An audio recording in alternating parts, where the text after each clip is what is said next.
Hello, dear friends. The transition wouldn't be years away, but months, according to Mr. Poole. Opinion piece: silent reset, financial shift, stealth warfare, wealth transfer, hidden operation, transition window.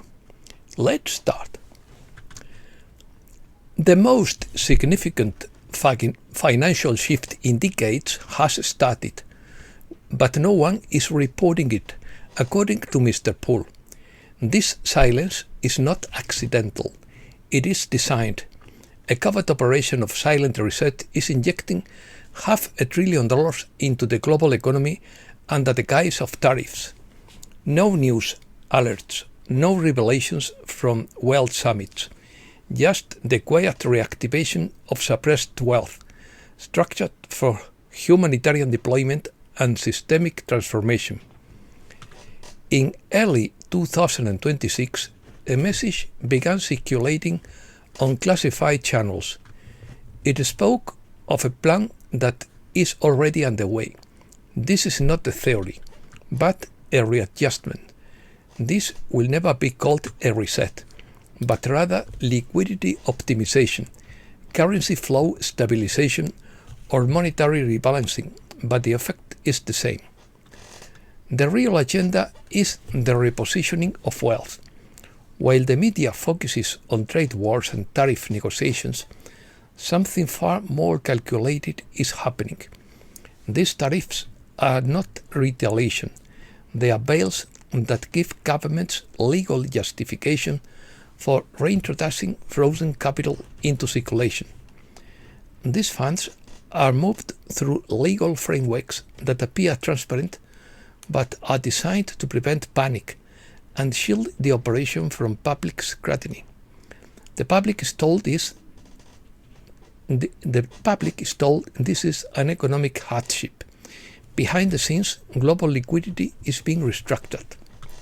This capital is not managed by central banks or supranational entities.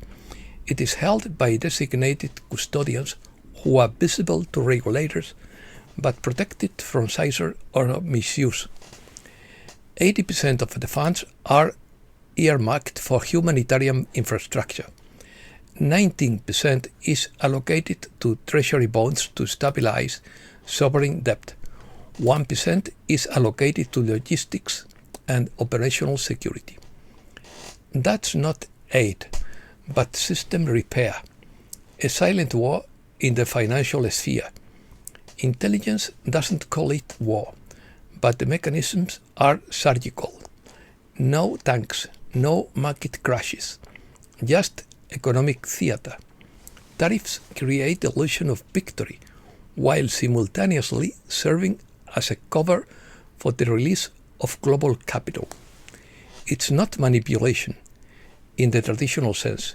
It's strategic destruction. While the public celebrates small victories, a suppressed global wealth structure is being unfolded behind the scenes. The message makes one thing clear: the realignment has already begun. The mechanism is active. The only unknown is whether the public will ever be told the truth. This isn't spin. It is slow reversal of the theft. A silent recovery of time, value, and sovereignty. It's the voice behind the information. The tone is cold, objective, and devoid of emotion. No calls to action. No seeking of followers. Just the account of someone close to the source. Someone who observes how the levers are pulled.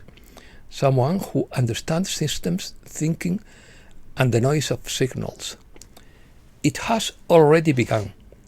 This is not forecast. It is documentation. A silent warning. The flood will not arrive with a siren. It begins with spreadsheets, with the release of locked reserves, and with the restructuring of financial corridors. This is not redistribution. It is readjustment. This is not a crisis. It is execution, and it is already underway. Transition window. The system moves without permission, and the wise move with it. Gold at all-time highs is not history, it is confirmation. The signs are everywhere for those with eyes to see.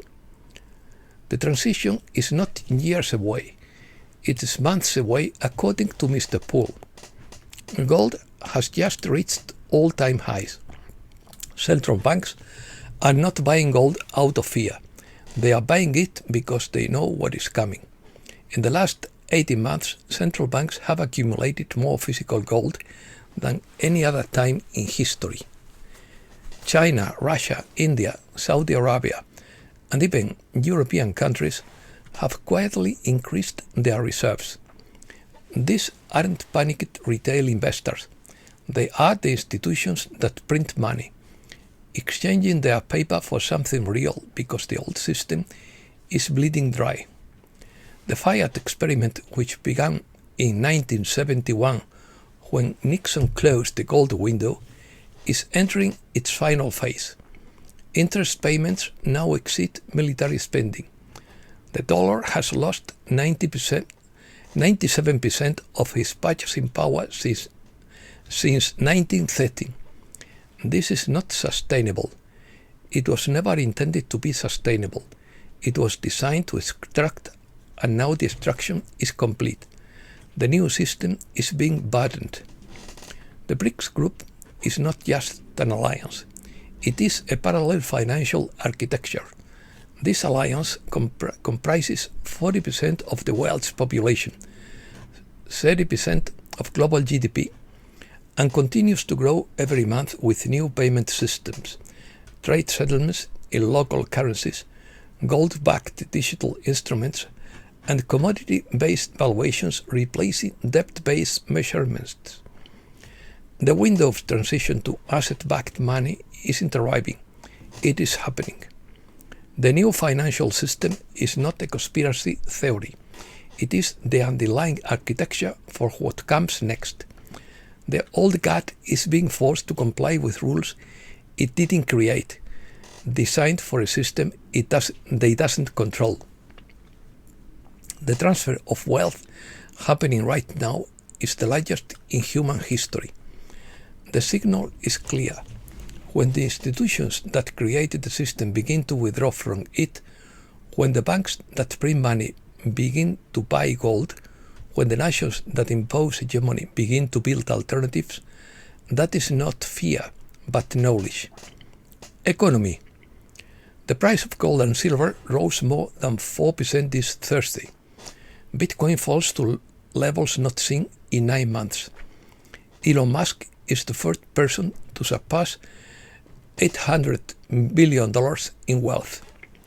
SpaceX reaches over 1 trillion euros after its merger with xAI, and Musk strengthens his empire. USA. US withdraws thousands of Epstein documents after releasing information about his victims. Peace talks between Iranian and US diplomats fail. A new computer method for personalized treatments is developed. NASA will fly to the moon in March 2026 at the earliest. Europe. The ECB will withstand uncertainty and a strong euro without lowering interest rates. The European Parliament unfreezes the trade agreement with the US and will vote on its ratification. Slovakia lashes out against the EU ban on Russian gas. The EU agrees to a 90 billion euros loan to finance Ukraine in 2026 and 27. Hungary will expel all Ukrainian officials responsible for forced recruitment. Storm causes flooding, power outages, and road closures in Portugal. Spain. Rent rises 8% in January. Unemployment rises in Spain in January with 270,782 fewer registered workers. The public sector created twice as many jobs as the previous year. Spain sets a historic record. It received 96.8 million international tourists in 2025. Storm Leonardo hit Andalusia with floods and evacuations. Unions maintained the strike in the railway sector after meeting with the Ministry of Transport. Asaja, an organization, warns that agricultural protests will not cease if things are not resolved. Lawyers accuse the tax agency of violating attorney-client privilege by directly demanding payment from the company. The Bank of Spain closed 2025 with gold and foreign currency reserves valued at almost 94 billion euros, a record high driven by the revaluation of the precious metal. Banco Santander buys Webster Bank in the US for $12.2 billion. Trump turns Spanish chorizo into a luxury product by raising its price by 30%. Spain will prohibit access to social media to minors under 16 and will prosecute platforms that do not remove alleged hateful content, that is, censorship. Elon Musk attacks Pedro Sánchez and calls him, in quotes, a tyrant and traitor to the people of Spain.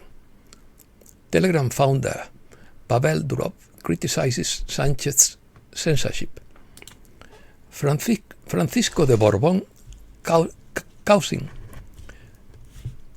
of King Juan Carlos, was arrested after having 20 million euros hidden in his house. He was released on bail of 50,000 euros. The military emergency unit deployed 250 soldiers and 90 specialized vehicles in Huelva, Cádiz and Granada in response to the storm. Green hydrogen projects are being discussed in Huelva to create strategic initiatives. First Spanish ship factory in Vigo based on gallium nitride. Surprising recovery of the Iberian links in Spain. Americas. Mexico lost 55% of its territory to the US 177 years ago. Mexico assumes the rotating presidency of the Pacific Alliance. Mexico City leads the recovery of the office real estate market in 2025. Mexico stopped sending oil to Cuba. Mexico says its contract to sell oil to Cuba is open. Cuba registers a new record low temperature. Trump calls Cuba a failed nation and reveals talks with island's leaders. The UN warns that Cuba will collapse if the oil embargo continues. Panama and Costa Rica are the countries where tourists spend the most money.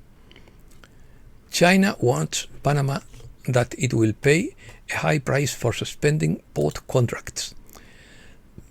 Nearly 32% of the population in Peru lives in poverty, according to a study.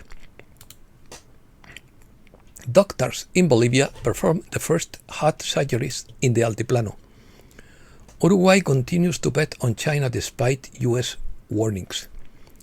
Paraguay was the fastest growing economy in South America over the last 60 years. The president of Paraguay calls for the implementation of the EU-Mercosur agreement. Trump met with Petro after months of tension. Gustavo Petro seeks to reduce confrontation with Donald Trump. Colombia extradites Pipe Tulúa to the US accused of drug trafficking in Texas. The first shipment of liquefied petroleum gas departs from Venezuela. Laura Dogu, the new US ambassador, arrives in Venezuela. Delcy Rodriguez met for the first time with the new US judge that defers Charche I. Delcy Rodriguez appoints Diosdado Cabello's daughter as Minister of Tourism. Maria Corina Machado says she will be President of Venezuela when the time comes. Venezuela and the Dominican Republic decide to resume consular services. Argentina requests the extradition of Nicolás Maduro from the US for crimes against humanity. Milei has a 53% approval rating in Argentina, according to a poll. Argentina announces an agreement with the US on critical minerals. Brazil breaks oil production record in 2025. Brazil reaches a record 9.3 million tourists and leads global growth. And that's all for today. Thanks a lot, dear friends.